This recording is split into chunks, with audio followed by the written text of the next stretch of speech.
बाणे बाबा फरीद जी। फरीदा गलिए चिक्कड़ दूर कर, नाल प्यारे ने ओ चला तभिजे कमले रहा टुटे ने ओ पिजो सिजो कमले अल्लाह वर्ष में ओ जाए मिला तिला सजना ते मेरा टुटे नाही ने ओ मेरा टुटे नाही ने। ये बाबा फरीद साहब की रूह को उबारने वाली वाणी है। उन्होंने 1173 ईस्वी से लेकर 1260 ईस्वी तक भारतवासियों को रूहानियत की दौलत से माला माल किया। हमने 1973 में उनकी 800 साला जन्म दिवस के सिलसिले में बहुत बड़े जश्न किए थे और उस वक्त बाबा फरीद साहब की जो वाणी थी और जो उनकी ज़िंदगी थी उस पर बहुत ज़्यादा रिसर्च की गई और अब हमें उनकी ज़िंदगी के हालात भी कुछ ज़्यादा मालूम हैं और उनकी वाणी के मुतल्लिक़ भी वाक़फ़ियत जो है वो बढ़ गई है। वो पहली हस्ती थी जिन्होंने भक्ति काल का आगाज़ किया और इसके बाद आपको जैसा मालूम है जब हमारे पंचम पातशाह गुरु अर्जन देव जी महाराज ने आदि ग्रंथ की या श्री गुरु ग्रंथ साहब की उनकी तश्कील की तो उन्होंने फर्स्ट एक्सपेरिमेंट इन डेमोक्रेसी किया। आप दुनिया के कोई ग्रंथ ले लीजिए, उसमें या तो आपको एक महात्मा की वाणियाँ मिलेंगी या एक ही मज़हब के कई महात्माओं की वाणियाँ मिलेगी, मगर ये जो श्रेय है ये सिर्फ श्री गुरु ग्रंथ साहब को ही हासिल है कि उसमें 400 वर्ष में हिंदुस्तान में जितने भी सूफी संत ऋषि मुनि आए उन सब की वाणियाँ उन्होंने श्री गुरु ग्रंथ साहब में इकट्ठी कर दी। तो मैं ये अर्ज कर रहा था कि डेमोक्रेसी का पहला अगर एक्सपेरिमेंट किया तो वो पंचम पातशाह अर्जुन देव जी महाराज ने किया और उन्होंने 400 साल में जितने भी महात्मा हुए थे, चाहे वो जुलाए हुए थे, चाहे छींबे हुए थे, चाहे नाई हुए थे, चाहे पंडित हुए थे, चाहे मुसलमान हुए थे, उन सबको एक जगह इकट्ठा कर दिया। और उस काम को अगर दुनिया में किसी ने बढ़ाया है उसके बाद तो हमारे हजूर पुन्नूर संत कृपाल सिंह महाराज थे, जिन्होंने अपने मुर्शिद आज़म हजूर बाबा सामन सिंह जी महाराज के हुक्म से वर्ल्ड फेलोशिप ऑफ रिलीजन बनाई। ये उन्हीं का कारनामा था कि उन्होंने सब मुल्कों के, सब मिलतों के जितने भी रूहानी राहबर थे, सरबराह थे, उन सबको एक स्टेज पे लाके इकट्ठा कर दिया। और फिर उसके बाद उन्होंने 1974 में एक और इससे बड़ा काम किया और वो था world unity of man conference. और मैंने जब एक ड्राफ्ट लिखना था तो मैंने उनसे पूछा कि महाराज जी यदि जो वर्ल्ड रिलीजन कॉन्फ्रेंसेस होती नहीं हैं और ये जो कॉन्फ्रेंस वर्ल्ड कॉन्फ्रेंस और यूनिटी ऑफ मैन हो रही है इसमें क्या फ़र्क है। तो उन्होंने ये फरमाया कि देखो दर्शी पहले जितनी कॉन्फ्रेंस हुई थी उसमें जो यूनिट या इकाई थी वो रिलीजन था, मज़हब था, उसमें सब मज़हबों वाले इकट्ठे हो सकते थे। मगर अब ये जो कॉन्फ्रेंस हो रही है इसमें यूनिट और इकाई जो है तो वो मैन है, इंसान है, आदमी है, पुरुष है, चाहे किसी कौम का हो, चाहे प्रभु में वो मानने वाला हो या प्रभु में नहीं मानने वाला हो। क्योंकि जो आदमी प्रभु को नहीं मानते हैं, जो एथीइस्ट हैं, वो अभी असल में थीइस्ट हैं। वो एथीइस्ट इसलिए हैं, वो खुदा से मुनकर इसलिए हैं क्योंकि उन्हें अपनी असलियत की अभी खबर नहीं है। और अगर कोई महापुरुष अपनी छत्र छाया में उन्हें ले ले, उन्हें रूहानियत का जो है जीता जागता अमली तजुर्बा दे दे, तो वो भी प्रभु को मानने वाले हो जाए। हाँ, तो मैं बाबा फरीद की बात कर रहा था। तो ये बाबा फरीद की सबसे बड़ी देन है कि उन्होंने यहाँ जिसे हम गुरुभक्ति कहते हैं, उसका हमारी हिंदुस्तानी जो तारीख है उसमें काम शुरू किया। और जब पंचम पातशाह ने श्री गुरु ग्रंथ साहब की तकमील की, तो उसमें उन्होंने बाबा फरीद साहब के भी 120 दोहे शामिल कर दिए। इसके अलावा बाबा फरीद की और भी बहुत वाणी है। उन्होंने फारसी में बहुत लिखा है, उन्होंने अरबी में लिखा है, मुल्तानी में लिखा है, उर्दू में लिखा है। और जो गुरु ग्रंथ साहब में उनका जो कलाम शामिल है वो सिर्फ पंजाबी का।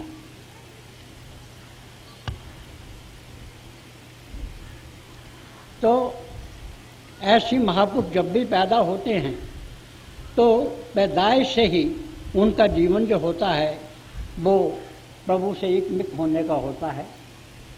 और ये हम देखते हैं दुनिया की, अगर हम हिस्ट्री देखें तो जितने भी महापुरुष हुए हैं, जितने भी बड़े आदमी हुए हैं, उन सब के जीवन में उनकी माताओं का बहुत बड़ा हाथ है। इसी तरह से बाबा फरीद की ज़िंदगी में भी उनकी जो माता थी उनका बहुत बड़ा हाथ था। ये कहा जाता है कि जब वो बच्चे ही थे तो उस वक्त क्योंकि इनकी माता जो थी बड़ी मुत्तकी थी, परहेजगार थी, हर वक्त नमाज अदा किया करती थी, प्रभु को याद किया करती थी, वो बच्चे को ये बताना चाहती थी कि जो प्रभु है सब कुछ देने वाला वो है। तो ये करती थी कि रात को जब बाबा फरीद, जबकि वो बच्चे ही थे या बच्चा फरीद आप कह लीजिए, जब वो सोते थे तो मसल्ले के नीचे वो कुछ शक्करपारे रख दिया करती थी। और वो जब उठते थे तो वो शक्करपारे उठाते थे। वो जो शक्करपारे उठाते थे तो वो खाते थे और पूछते थे अम्मा ये कहाँ से आए हैं, तो वो कहते थे ये अल्लाह मियाँ ने भेजे हैं। अब एक रोज़ ऐसा हुआ कि वो शक्करपारे रखना मसल्ले के नीचे भूल गई। बच्चा सुबह उठा और उसने मसल्ले के नीचे हाथ मारा तो माँ को पसीना आ गया कि मैंने ये जो कोशिश की है कि बच्चे का जो फेथ है ये प्रभु में हो, ये आज टूट जाए। मगर उसकी हैरत की कोई इंतहा नहीं रही जब उसने देखा कि जब फरीद ने मसल्ले के नीचे हाथ डाला तो वो शक्करपारे उसे उस दिन भी मिल गए। और इसी वजह से ये फरीद शकरगंज कहलाते हैं। बहुत सी रिवायतें मशहूर हैं ये शकरगंज कहलाने के सिलसिले में, क्योंकि शक्कर फारसी का लफ्ज़ है जिसके माने हैं खान और गंज के माने हैं खजाने। तो उस दिन से उन्होंने फरीद शकरगंज कहना शुरू किया। इसे शेख फरीद भी कहते हैं और बाबा फरीद भी कहते हैं। तो ये उनकी वाणी है। और इन्हें ये कहा जाता है कि इन्हें अपने मुर्शिद से, अपने सदगुरु से, अपनी जान की जान से वालहाना इश्क था, बेपनाह इश्क था, बेपनाह प्यार था। और ये उनके लिए रोज सुबह उठ के, अरस सुबह जिसे कहते हैं, हम उसे अमृत वेला कहते हैं, हम वेस्ट वाले उसे wee hour of the morning कहते हैं, उसमें उठकर अपने मुर्शिद के लिए, अपने सदगुरु के लिए पानी गर्म किया करते थे ताकि वो स्नान करें। ऐसा ही वाक़या हमारी सिख हिस्ट्री में भी आता है कि हमारी जो तीसरी पातशाही थे गुरु अमरदास जी महाराज, वो सुबह उठा करते थे और दरिया से अपने सदगुरु के स्नान के लिए, गुरु अंगद देव जी महाराज के स्नान के लिए पानी लाया करते थे। मगर जब वो पानी लेने जाते थे अपनी गागर लेकर तो वो उल्टे पाँव जाते थे। महाराज जी के आश्रम से लेकर अपने सदगुरु के आश्रम से लेकर दरिया से उल्टे पांव जाते थे और फिर सीधे पांव चले आते थे, क्योंकि ये गवारा नहीं कर सकते थे कि वो अपना मुंह दरिया की तरफ कर दे और उनकी पूछ जो है वो अपने सदगुरु की तरफ हो जाए। देखिए एक शिष्य को अपने सदगुरु का कितना ख्याल होता है, उसका कितना एहतराम होता है, उसकी कितनी इज्जत होती है। ऐसा ही मामला बाबा फरीद की ज़िंदगी में भी था। जो सुबह अपने सदगुरु के लिए पानी गर्म किया करते थे, एक दिन ऐसा हुआ कि बहुत तूफान आया, बारिश हुई, जलथल हो गया, रास्ते कीचड़ से भर गए। उन दिनों में यह कायदा था कि आग जो है ये रात को आग की लकड़ी जो होती थी जलती हुई ये रखती जाती थी, ताकि सुबह को जब पानी गर्म करना होता था तो नई आग नहीं जलाई जाती थी, उसी आग से लकड़ी नई जो है उसे आग दे दी जाती थी और उससे पानी गर्म कर दिया जाता था। तो जब बारिश बरसी तो रात की इन्होंने वो देखते हुई लकड़ी रखी थी वो भी बुझ गई। अब जो बड़े परेशान के क्या करें, अपने सदगुरु के लिए स्नान के लिए पानी कैसे गर्म करें, तो ये वहाँ से चली गई। तो इससे पहले ये कहा जाता है कि जो बाबा फरीद थे वो बहुत हसीन थे, बहुत खूबसूरत थे, बहुत हैंडसम थे, और क्योंकि ये अपने गुरु की क़यादत में रहते थे, उसकी छत्रछाया में रहते थे, इसलिए दुनियावी जो उलझने हैं उनका इन पे असर नहीं होता था। तो ये अक्सर अपने मुर्शिद के लिए चीज़ें लेने के लिए, उनके घर गृहस्थी का जो भी सामान चाहिए होता था वो लेने के लिए बाज़ार में जाते थे। तो उस वक्त की जो सबसे बड़ी तवाइफ थी वो इन पे दिलो जान से फरेफ्ता हो गई, क्योंकि वो भी अपने आप को बहुत हसीन मानती थी, मगर उसने देखा था ये ऐसे इंसान है जो मुझसे भी ज़्यादा हसीन है।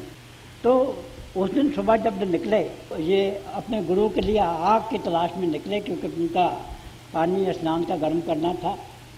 ये सब जगह गए, सारे शहर में चक्कर डाले, मगर इतनी बारिश हुई थी, एक तो रास्ता कीचड़ से भरा हुआ था और इसके कहीं से ने आग नहीं मिली।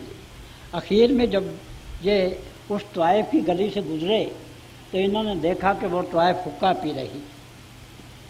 अब एक अजीब तजर्रुब का हालम था, मगर चूँकि गुरु के लिए पानी चाहिए था, इन्होंने अपने मुंह पे एक कपड़ा लपेट लिया और उसका दरवाज़ा खटखटाया। उसने कहा ये 3 बजे रात के मेरा दरवाज़ा खटखटाने वाला कौन है। वो उठी, उसने दरवाज़ा खोला तो इन्होंने से अपना मुंह छुपाया था, पर देखने वाले भी जो है वो आकबत की नज़र रखते हैं। तो इन्होंने कहा कि आप यहाँ कैसे आए हैं। इन्होंने कहा बड़ी भी मैं एक गरज से आया हूँ, मुझे अपने मुर्शिद के लिए पानी गर्म करना है, बारिश हुई है, जो मैंने आग रात को रखी थी वो लकड़ी जो है वो बुझ गई है, अब मुझे एक अंगारा चाहिए। उसने कहा भाई दे से दूँगी मैं, क्योंकि हुक्का पी रही हूँ, एक अंगारा तुम्हें भी दे दूँगी, मगर इसकी बहुत बड़ी कीमत देनी पड़ेगी। तो बाबा फरीद ने ये कहा कि इसकी क्या कीमत है। उसने कहा आपको अपनी आँख लेनी है। बस उसने चाकू से आँख निकाली और उसके हवाले कर दी, और उसी वक्त आँख का अंगारा दिया, वापस घर में आए, आँख से जो खून बह रहा था पानी से साफ किया और उस पर पगड़ी बांध दी, ताकि पता नहीं चले किसी को कि क्या हुआ है। और पानी हुजूर अपने मुर्शिद के लिए उन्होंने पानी गर्म किया। और जब इनके मुर्शिद ने बख्तियारुद्दीन काकी साहब ने स्नान फरमाया तो उन्होंने कहा कि फरीद भाई एक ही होया है कि ये क्या हुआ है। तो इन्होंने कहा कि सरकार मेरी आँख आ गई है, पंजाबी मुहावरा कि मेरी अख आ गई है। अख आ गई असीं उस वेले कहने हाँ कि जिहदे साडे अख विच तकलीफ हो जाए कोई। तो उन्होंने फिर पूछा बई ऐ हुंदा ने ना पगड़ी को बधी है इहदे ते। उन्हें कहा मैं तुहानूं कहा ना हुजूर मेरी अख आ गई। फिर उन्होंने कहा भाई वो फिर अजे भी पगड़ी बधी है, थोड़ी देर के बाद ला पगड़ी नूं। इन्हें कहा सच्चे पातशाह मैं पहले अर्ज की है कि मेरी अख आ गई। उन्होंने मारिया उत्थे चांटा, पगड़ी उत्थे जा पई और इन्होंने अख बहाल हो गई, जैसी पहले सी वैसी अख।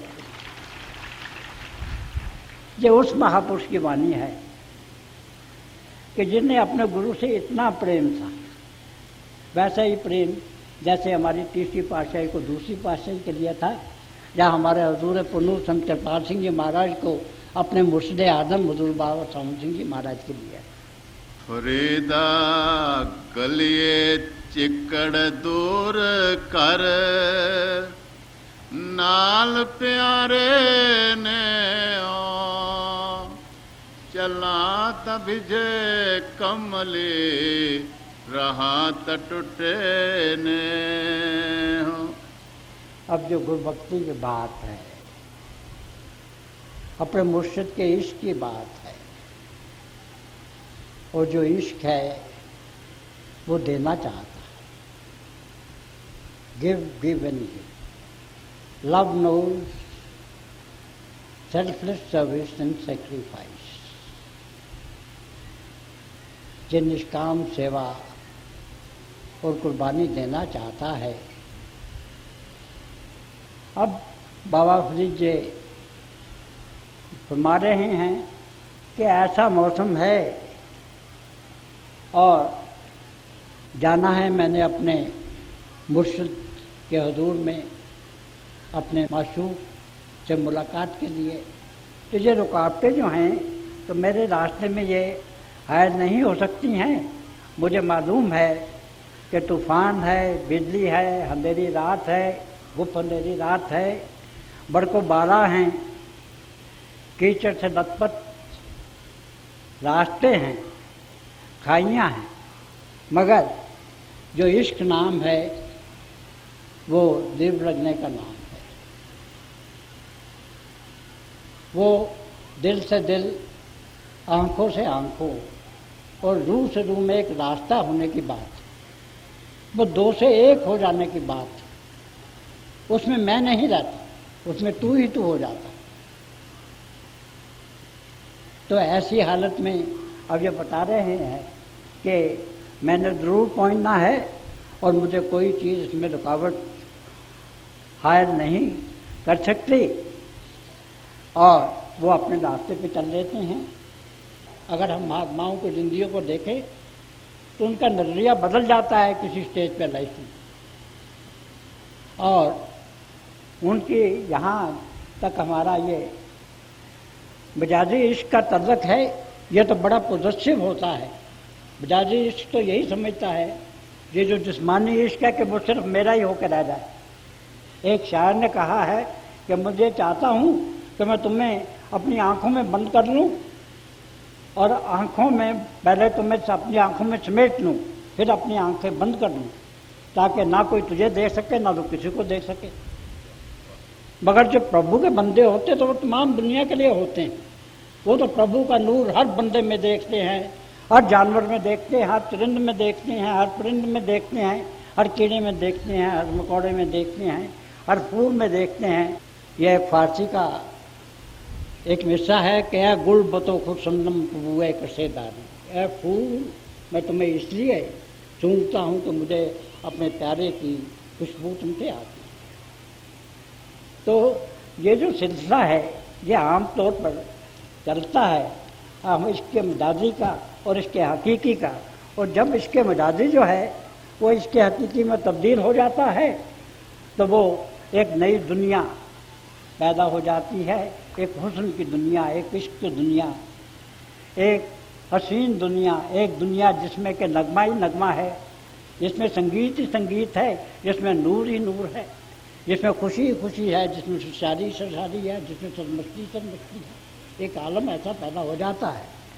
तो इसे फिर एक दो शायरों को मुझे शेर याद आ गए, वो आपको बताता हूँ कि जब हम मिजाजी इश्क करते हैं तो हमारा क्या आलम होता है।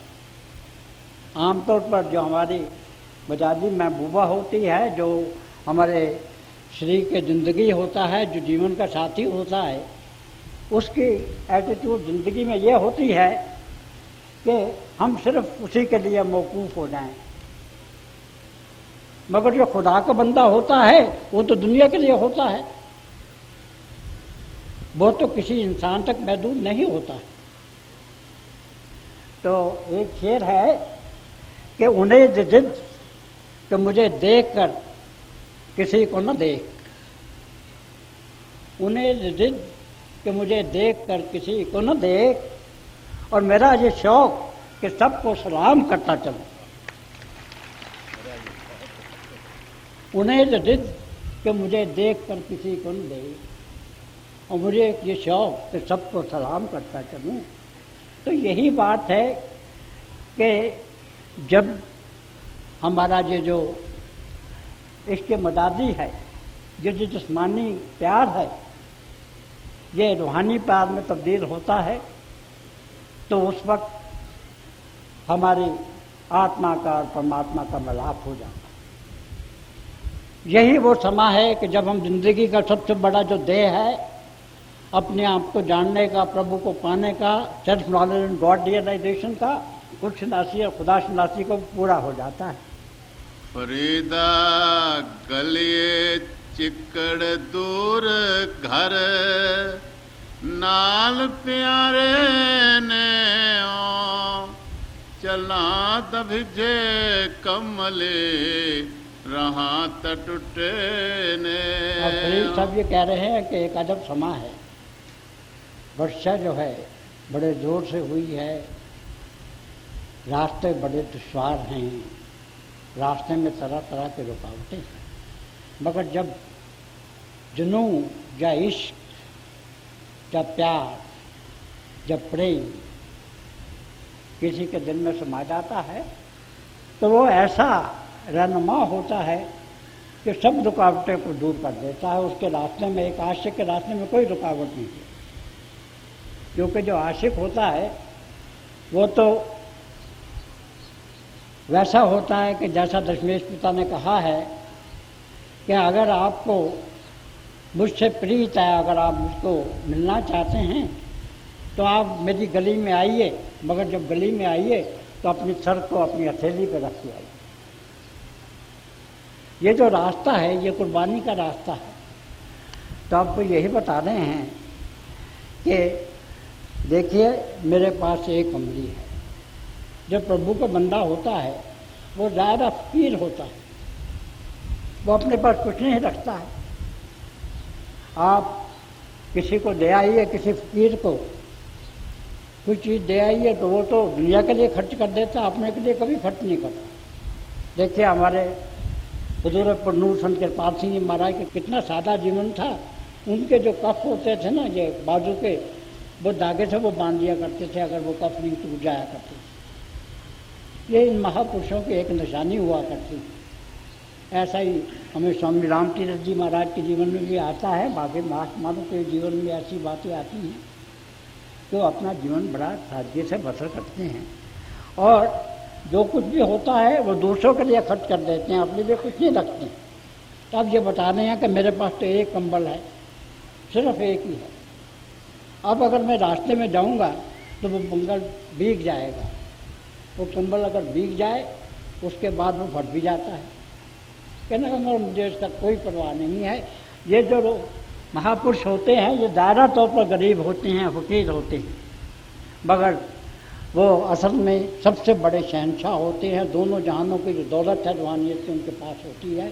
वो खुद चलते फिरते खुदा होते हैं, प्रभु होते हैं, मगर दायरा उनका जीवन देखिए कितना सादा होता है। यही बता रहे हैं बाबा फरीद कि पिज्जो सिज्जो कमले, पिज्जो सिज्जो कमले अल्लाह वर्षे में ओ, जाए मिला तिना सजना ते मेरा टूटे नाही ने। अब ये कहते हैं कि मेरे पास एक ही कंबल है, वो भी भीग जाएगा, रास्ते में रुकावटें आएंगी। अब एक ऐसी स्टेज आती है कि जिसमें सब किसी वक्त जो शिष्य होता है बड़े तजब्जुब में आ जाता है। उसके दिल में और उसकी अकल में एक तफावत हो जाती है, एक टकराव हो जाता है। अब अकल का जो रास्ता है वो तो खुद गर्जी का रास्ता है, इसके मदादी भी है, वो भी खुद गर्जी का एक रास्ता है। मगर जो इश्क है वो तो सब देने का रास्ता है, उसमें तो लेने का नाम नहीं है, वो तो सब कुछ त्याग करने का नाम है। तो ये अब एक कशमकश जारी है अक्ल में और इश्क में। और आपने अगर तमाम दुनिया के जितने लिटरेचर है वो सब पढ़ी हैं, महापुरुषों के सारे ग्रंथ पढ़े हैं, तो आपका मालूम होगा कि जब से संसार बना है ये अक्ल की और इश्क की आपस में लड़ाई रही है, इनका झगड़ा रहा है। और ये जो अक्ल का रास्ता है ये अंधेरे का रास्ता है, और जो इश्क और जुनून का जो रास्ता है ये रोशनी का रास्ता है। मेरा एक शेर है कि जुनून तलाश करे जुल्मत फरिज से कहो, जुल्मत कहते हैं अंधेरे को, कि जुनून किरण है, किरण के सिवा कुछ और नहीं। कि हम जो अकल अपनी जो है उससे हम काम लेते हैं, बुद्धि से काम लेते हैं, मगर प्रभु के रास्ते में तो बुद्धि का कोई काम नहीं है, चतुराई का कोई काम नहीं। चतुराई का और बुद्धि का रास्ता तो अंधेरे का रास्ता है, ये तो खुदगर्जी का रास्ता है। और जो इश्क है, जो प्रेम है, वो रोशनी का रास्ता है, वो प्रभु की ज्योति का रास्ता है। तो वो ये कहते हैं कि अक्ल को कैदा को एक तरफ हो जाए। इसी तरह से हजरत बुल्ले शाह ने कहा है कि मुझे अक्ल के ग्रंथ नहीं चाहिए, मुझे तो इश्क का सिर्फ एक लफ्ज़ चाहिए, वही मेरे लिए काफ़ी। तो वही बात कर रहे हैं। अब उनके दिल में तसब्बुब है कि क्या किया जाए। तो ऐसे महापुरुष जो होते हैं वो जिंदगी में एक ही बार फैसला किया था। अपने हुजूर पुण्य संत कृपाल सिंह जी महाराज के जीवन का वाकया देखिए कि जब उन्होंने मैट्रिकुलेशन का इम्तहान पास किया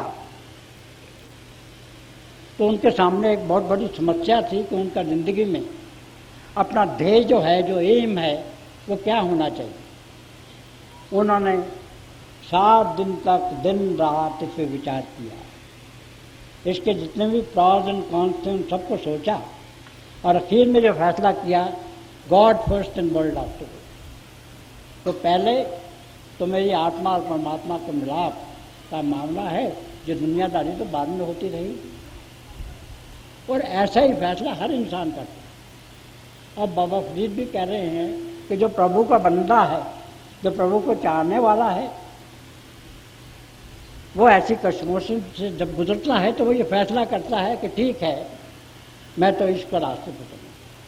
और सारी ज़िंदगी वो फिर वही प्रेम की, जिसके मतलब दशमेश पिता ने कहा है कि साच कहूँ सुन ले सभे, जिन प्रेम कियो तिन ही प्रभ पाए।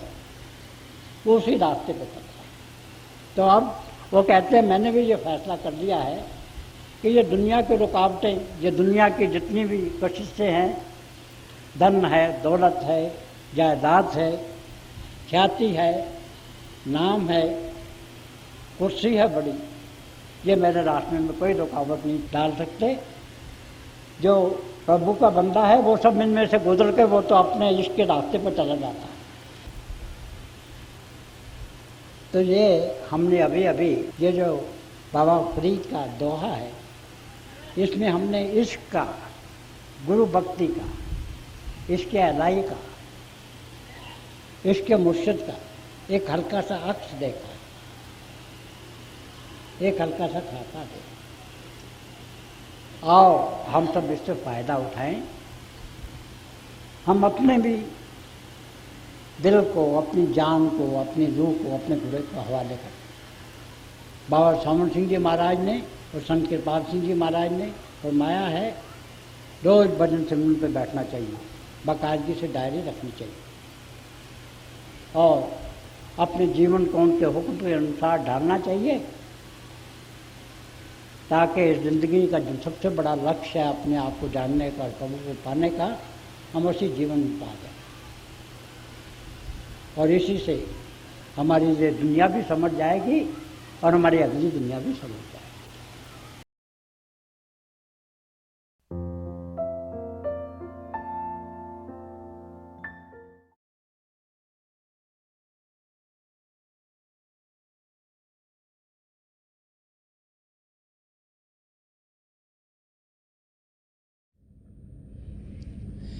प्यारे भाई और बहनों, अभी हम सब दयाल संत दर्शन सिंह जी महाराज की दिव्य वाणी सुन रहे थे।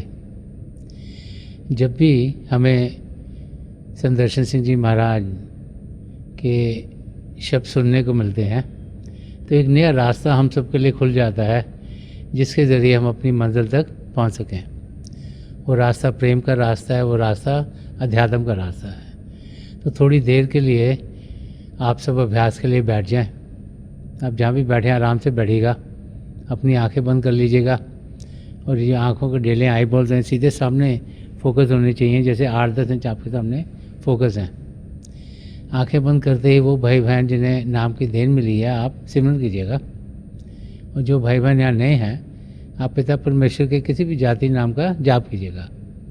जाप मन ही मन करना, ऊंचा नहीं दोहराना। आपके सामने रोशनी के चिन्ह आपको देखने को मिलेंगे। शुरू में शायद ऐसे लगेगा रोशनी आकर जा रही है, रोशनी के चक्र हैं, लेकिन जैसे जैसे आपका ध्यान टिकता चला जाएगा आपको लगेगा रोशनियाँ टिक गई हैं और बहुत से नज़ारे आपको देखने में मिलेंगे।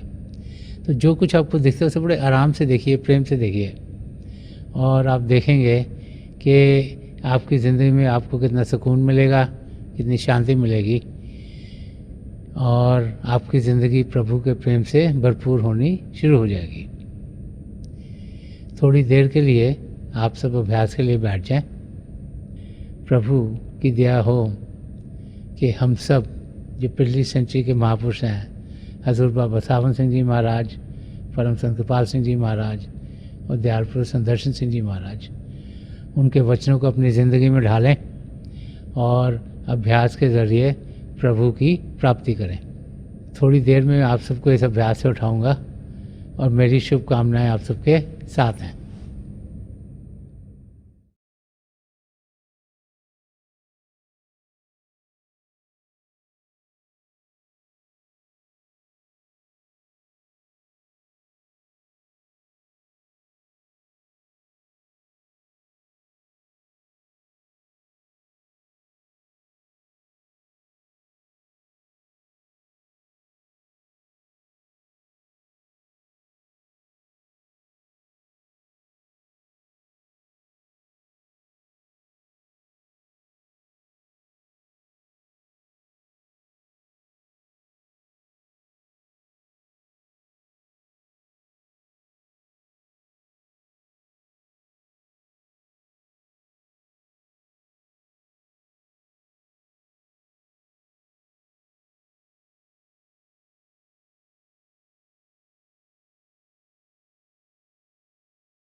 छोड़ दीजिए जी।